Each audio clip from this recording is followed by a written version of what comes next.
Terus karena dia juga bisa menstimulasi dari RAS activation, kalau stimulasi RAS otomatis hubungannya dengan kardia kita. Jadi peningkatan cardiac output yang bisa jadi takikardi atau palpitation yang mereka rasain ya.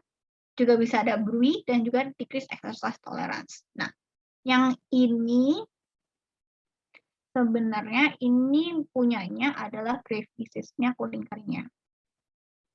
Ini punyanya Graves' disease. Nanti aku bahas lagi di bagian Graves' disease aja. Oke, next-nya lanjut. Nah, ini gejalanya.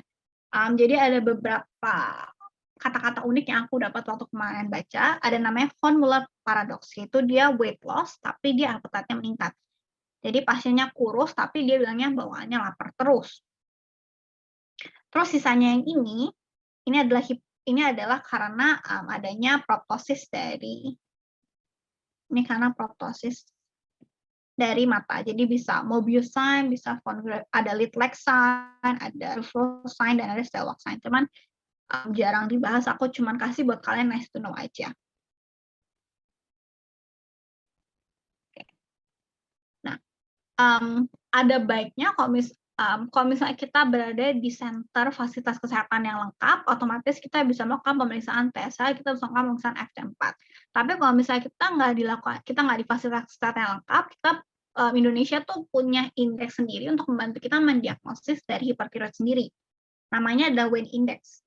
Jadi ini tinggal kamu jumlahin aja semuanya, berapa symptoms-nya, berarti dia punya apa kamu jumlahin, sainsnya kamu punya apa dia jumlahin, totalnya adalah kalau misalnya dia lebih dari 19, berarti dia toxic, atau kita bilang dia hyperthyroidism.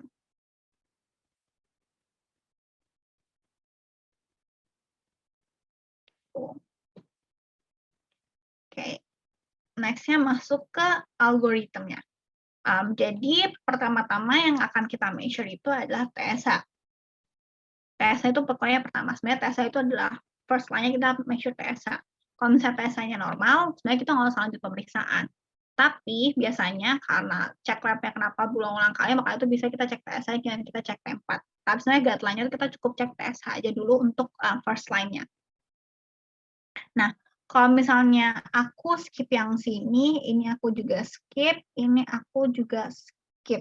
Aku masuk ke TSH-nya low dan FT4-nya tinggi. Karena Graves' disease itu sangat sering, jadi karena di sini pertama-tama itu adalah cari dulu ada tanda-tanda Graves' disease atau enggak. Kalau misalnya dia ada, berarti dia Graves' disease. Kalau misalnya dia enggak, baru kita pikirin yang lain. Nah, tanda-tanda Graves' disease itu apa? Dia ada diffuse goiter. Kalau misalnya fasilitas kesehatan kamu lengkap, kamu bisa cek TRAB, tapi kalau misalnya enggak juga, ada signs-nya, yaitu ophthalmopathy dan dermopathy, sama satu lagi nanti aku bahas. Kalau misalnya dia ada, udah dia Graves. Tapi kalau misalnya dia nggak ada, berarti apakah dia itu nodular goiter atau enggak? Kalau misalnya dia ada multinodular goiter atau ada toxic adenoma, ya ada berarti itu punya mereka. Kalau misalnya dia nggak ada, baru kita pakai low radionuclide uptake atau kita bilang pakai scintigraphy. Tapi biasanya batas dokter umum sih nggak sampai radionuclide ya, pokoknya kita bantu diagnosis ini aja sudah sangat bagus. Next, masuk ke Graves' disease. Graves' disease itu merupakan suatu autoimmune disease, di mana nanti kita akan punya antibodi-antibodi yang menyerang dalam pembentukan thyroid hormone kita. Dan dia itu sebesar 60-80%. Maka itu algoritma tadi selalu bilang, apakah ada feature Graves' disease dulu atau enggak. Kalau misalnya dia ada, udah stop, nggak usah mikirin yang lain. Jangan mempersulit diri kita, karena Graves' disease bisa didiagnosis dengan symptom signs, dan kalau misalnya kamu punya TSH FT4 bagus, kalau misalnya weight index-nya udah hipertiroid, terus kamu dapat symptom dan signs-nya, oke, udah ini Graves' disease, nggak perlu pemeriksaan tambahan lainnya. Nah, patofisiologinya itu jadi itu tubuh kita tuh akan memproduksi antigen terhadap tiroglobulin, terhadap TPO, terhadap sodium iodide supporter atau yang iodide trapping tadi, sama ada tirotropin reseptor atau TRAB. atau juga namanya TSAB dan juga namanya TSI. Thyroid stimulating immunoglobulin, sebenarnya banyak. Nah, ketika thyroid stimulating immunoglobulin ini atau TRAB ini itu bind ke TSH reseptor, dia akan menstimulasi pembentukan hormon tiroid. Dia juga akan stimulasi pembesaran dari tiroidnya sendiri. Jadi dia merusak hipertiroidisme dan dia tiromegali. Jadi maka dari itu dia diffuse. Jadi kayak semua tiroid kalian terasa membesar gitu, diffuse goiter. Nah, enaknya kita punya patogenomik yang bisa kita apalin, yaitu ada 3 doang. 1, Graves ophthalmopathy, ada pretibial mixed edema atau dermopathy, dan juga ada thyroid acropathy. Nah, kalau misalnya di Graves ophthalmopathy ini, dia itu terjadi karena adanya GAG. Nih, ini gambar. Graves ophthalmopathy. Dia itu tuh karena ada GAG atau ntar aku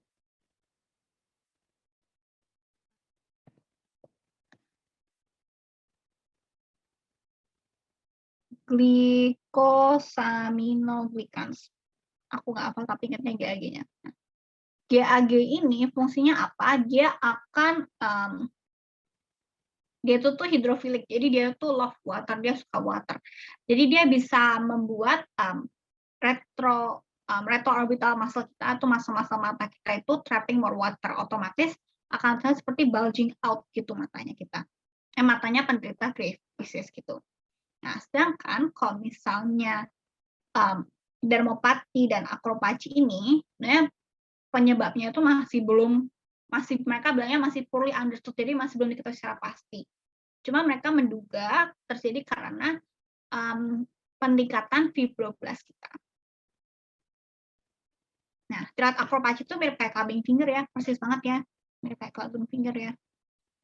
Tapi pasiennya nggak hipoksia, pasiennya terkenanya Graves disease. Nah, kalau dermopati ini itu dibilangnya kayak warna merah dan oranye, mirip kayak kulit jeruk yang biasanya munculnya itu di pretibial. Dan dia juga biasanya kayak agak sedikit plak gitu, jadi kayak agak sedikit membengkak sedikit gitu. Tapi kalian lihat ada perubahan warnanya dan bentuknya seperti orange peel, kayak PUD orange gitu, jadi kayak ada perubahan warna dan ada perubahan dari kulitnya kita. Kulitnya penderita Graves disease. Ini kamu bisa tahu patogenomiknya. Kalau misalnya kamu melakukan palpasi tiroidnya, kamu ketemu diffuse thyroid, dan kalau misalnya kamu mendengar yang thyroid blood-nya, bisa kedengar ada thyroid blood-nya. Thyroid blood. Nah, terus sisanya adalah tanda-tanda tiroidosiskasis yang lain. Dia tremor, dia keringatan, dia berat badannya menurun, tapi dia appetite meningkat, dia bisa diare-diare. Nah, diagnosisnya itu bisa dengan amnesis dan physical aja. Tapi kalau kamu di center yang lebih bagus, kamu bisa minta thyroid function test. Gambarnya sama kayak primary hyperthyroidism, jadi low TSH dan high FT4. Kalau misalnya center kamu lebih bagus lagi, kamu bisa cek TRAB. Nah, TRAB ini tuh ada 2 pemeriksaan, ada 2 assay, pokoknya bisa pakai PSI dan TBI or TBI, bisa pakai yang mana aja.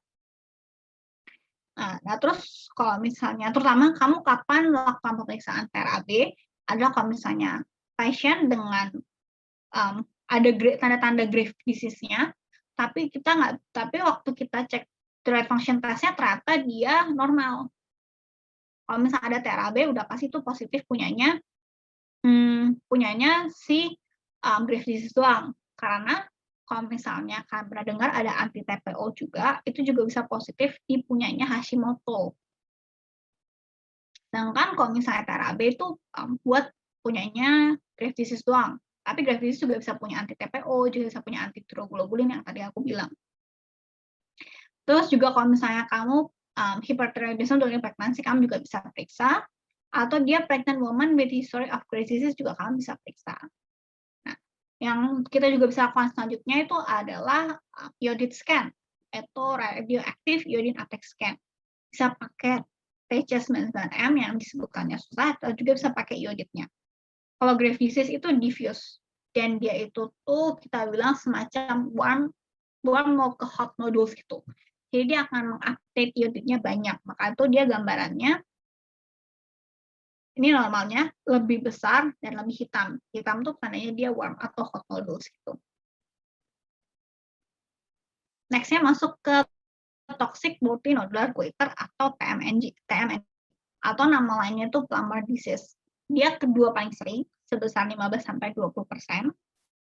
Jadi dia itu ada multiple, multinodular, autonomously functioning. Intinya adalah dia tuh toxic.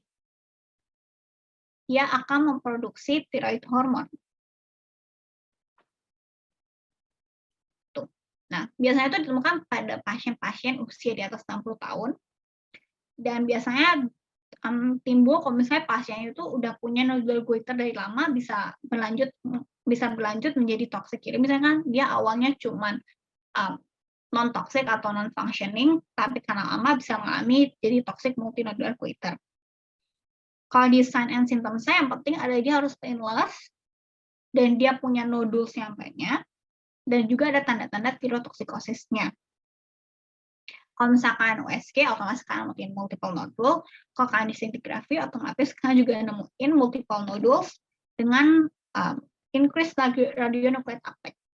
Jadi dia jadi hot nodules.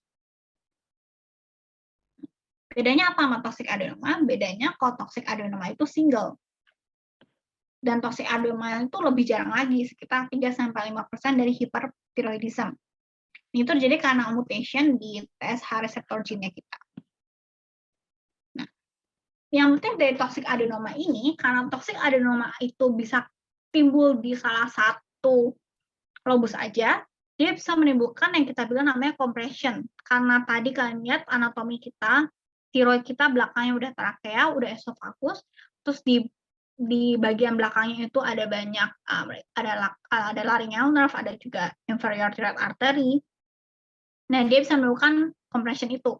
Nah, misalnya tanda-tanda compression adalah misalnya dia datang dengan sesak nafas, terus kamu lihat kayak salah satu sisinya lebih besar, atau juga misalnya dia datang karena kesulitan menelan, berarti udah kena compression dari trakea dan compression dari esofagus itu.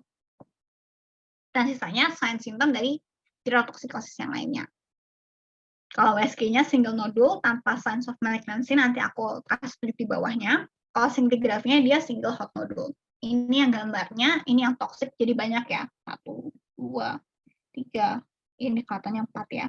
Kalau toxic adenoma cuma 1, tapi dia biasanya besar. Nah, ini dia kalau misalkan perhatiin kuis aku kemarin. Jadi ada pemeriksaan fisik untuk menilai, dari WHO itu ada pemeriksaan fisik untuk menilai grading dari goiter itu sendiri. Kalau grade 0 itu kamu palpasi, nggak ada goiter. Kalau grade 1A itu kelenjar tiroidnya bukan ya. Kelenjar tiroidnya terpalpasi, tapi juga sama namun tidak tervisualisasi walaupun dengan ekstensi leher. Jadi sama aja nggak ada goiter sebenarnya. Tapi kalau misalnya 1B, itu tuh adanya goiter, kamu raba adanya goiter, yang ini tuh juga goiternya teraba. Ini goiternya juga teraba, tapi nggak kelihatan. Ya. Ini sebenarnya goiter teraba. Nah, kalau misalnya 1B, goiternya teraba, terus kalau misalnya kamu suruh dia ekstensi leher, itu kamu bisa kelihatan goiternya. Atau dia goiter nodular yang besar dan kelihatan. Kalau misalnya grade 2, itu goiternya teraba dan tervisualisasi tanpa ekstensi leher. Tapi biasanya kamu mesti lihat dalam jarak dekat, pastinya kelihatan. Nah, kalau grade 3 itu intinya dari jarak jauh udah kelihatan, oh ini dia punya goiter. Biasanya ini grade 3 itu pasien-pasien yang kena endemic goiter. Kok kalian pernah dengar? Yang karena wilayah mereka itu punya low iodine. Tuh. Dan yang pentingnya lagi, kalau grade 3 itu, dia bisa menyebar ke belakang sternum. Nah, ini aku bilang sebagai substernal goiter. Kenapa aku bahas substernal goiter? Karena di next page-nya aku mau ngebahas kalian tentang Pemberton sign. Ini sama ya, tanda kompresi itu trakea dan gangguan. Nah, Pemberton sign itu adalah goiter yang sangat besar sampai dia masuk ke thoracic inlet kalian. Ketika dia masuk ke thoracic inlet kalian dan ketika kita suruh pasiennya angkat tangan, dia akan menyebabkan kompresi dari vena jugularis dan vena subclavia. Vena jugularis kan dapat dari atas ya, vena jugularis ya. Nah, dia bisa menimbulkan yaitu pertama-tama facial plethora. Aduh, jalan lagi, bentar ya. Mmm, Facial plethora, jadi mukanya merah banget. Terus karena di sana juga ada trakea kita yang terkompresi, otomatis dia bisa cyanosis. Karena trakea terkompresi muncul sesak nafas dan stridor. Karena di sana ada esofagus juga, dia juga bisa mengalami gangguan penuaan, tuh. Jadi kalau misalnya kamu juga ada pasien, kalau misalnya kamu ketemu pasien gondokannya gede banget, kamu suruh dia naik tangan ke atas, tunggu 30 sampai 1 menit, muncul gejala-gejala ini, kamu berarti mendapatkan pemeriksaan sign dia positif, kamu suspek dia sudah ada, pembesaran tiroid yang sampai ke bagian sternum.